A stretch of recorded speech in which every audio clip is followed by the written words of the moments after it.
Hi, so today I'm going to use one of the phrases that's commonly used in the autism world and kind of explain what it means. So you may have heard before, but the saying goes, if you've met one person with autism, you've met one person with autism. And the reason why that saying is popular and used a lot is because autism is a very complex disorder, as I've shared before, but the characteristics of it don't manifest the same way every single time.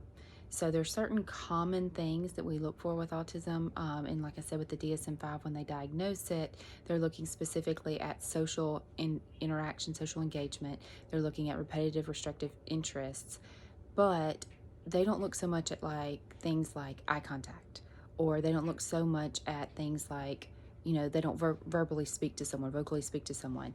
They're looking at specific underlying traits that they see, but for the average person observing someone with autism, it's going to look different from person to person. You can't always assume that someone with autism does not have language skills or does not have strengths in language. Some people, which used to be called Asperger's, have very, very high vocabularies at a young age, or talk early, or some of these kiddos can read before they can speak. So you cannot make assumptions with autism based on some common characteristics of it.